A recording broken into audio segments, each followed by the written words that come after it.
चालबाज मासी। रंजू बहन की बहू सृष्टि बहुत संस्कारी थी। दोनों सास बहू बड़े प्यार से रहती और मिलजुल कर घर का काम करती थी। पर ये बात कईयों को तो अच्छी लगती लेकिन कई लोगों को तो जलन का कारण बन गई थी। एक दिन सृष्टि से मिलने उसकी सहेली घर आती है। अरे सृष्टि, तू तो बड़ी अच्छी लग रही है। यहाँ तो घर का सारा काम करते करते हालत ही खराब हो जाती है। अपने ऊपर ध्यान देने का वक्त ही नहीं मिलता। तू तो बड़ी किस्मत वाली है। सृष्टि इस बात से हमेशा खुश रहती थी कि उसे एक अच्छा ससुराल मिला है। लेकिन एक दिन रंजू बहन की दूर की मौसी उसके साथ रहने आती है। अरे तू क्यों सारा दिन घर का काम करती है? बहू को बोला कर घर का काम किया करे। अरे है तो वो भी बेटी की तरह ही ना, और मिलजुल कर काम जल्दी हो जाता है। तू तो बड़ी सीधी है। देख कैसे मटक मटक के सारे घर में घूमती है तेरी बहू। मेरी बहू होती तो इस वक्त मेरा पैर दबाती। क्या ये तेरे पैर दबाती है? पैर तो कभी नहीं दबाए इसने मेरे। ये सुनकर रंजना मौसी समझ जाती है कि उसने अपना काम कर दिया। अब जल्दी सास बहू में जंग होगी। मौसी मुस्कुराती हुई वहां से निकल जाती है। एक दिन रंजना मौसी सृष्टि से कहती है, तुम्हारे कान के झुमके तो बड़े सुंदर लग रहे हैं। जरूर तुम्हारी सास ने दिए होंगे। नहीं नहीं मौसी, मेरी माँ ने दिए हैं। अच्छा, फिर तेरी सास मुझे क्यों कह रही थी कि ये झुमके उसने तुम्हें दिए हैं? उसे झूठ नहीं बोलना चाहिए था।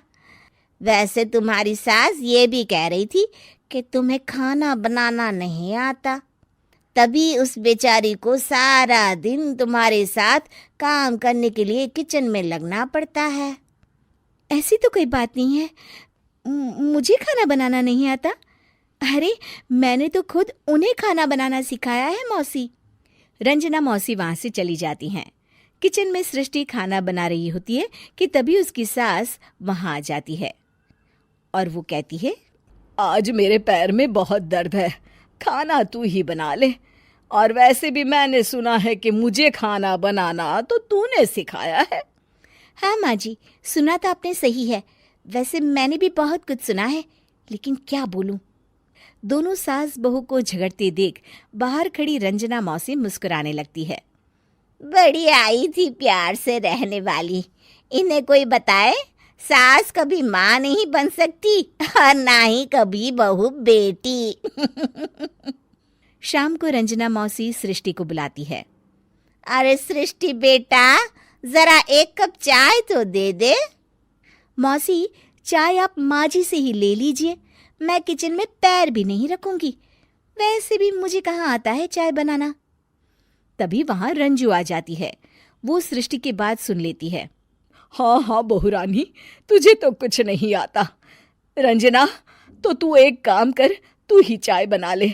और हाँ, सृष्टि को भी चाय दे देना।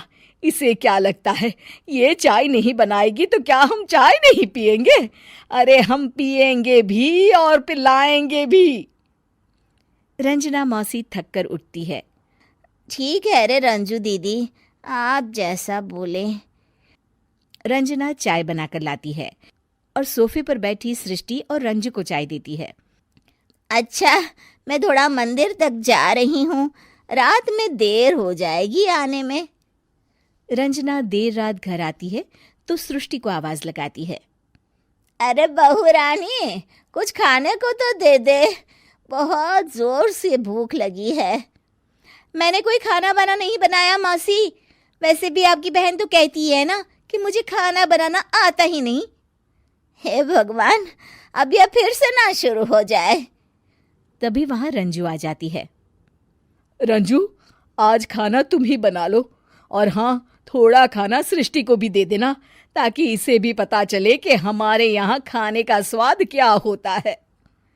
रंजना बेचारी किचन में जाकर पूरे घर का खाना बनाती है।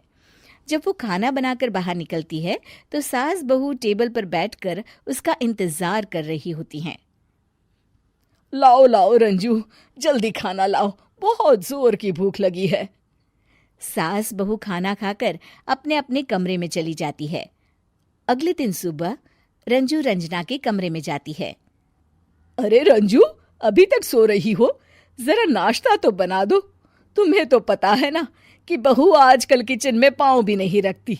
पता नहीं किसने उसके कान भरे हैं। चलो अब उठो और नाश्ता बनाओ।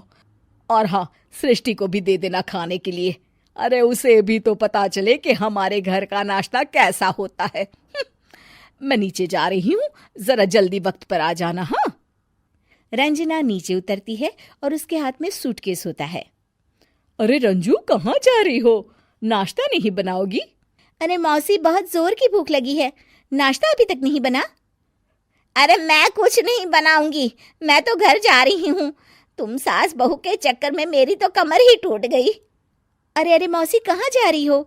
तुम चली जाओगी तो हम सास बहू को खाना कौन खिलाएगा? रंजना मौसी भागते हुए कहती है। अरे मेरे बस की नहीं है, मुझे माफ करो। मैंने तो गलती कर दी तुम दोनों के बीच में झगड़ा लगाकर। रंजना मौसी के जाने के बाद रंजू सृष्टि से कहती है। बढ़िया आई थी हमारे बीच लड़ाई लगवाने वाली। अरे कौन कहता है कि सास माँ और बहू बेटी नहीं बन सकती? सही कह रही हैं माँ। अगर ऐसे भड़काने वाले लोगों से दूर रहा जाए तो हर सास माँ और हर बहू बेटी बन सकती है।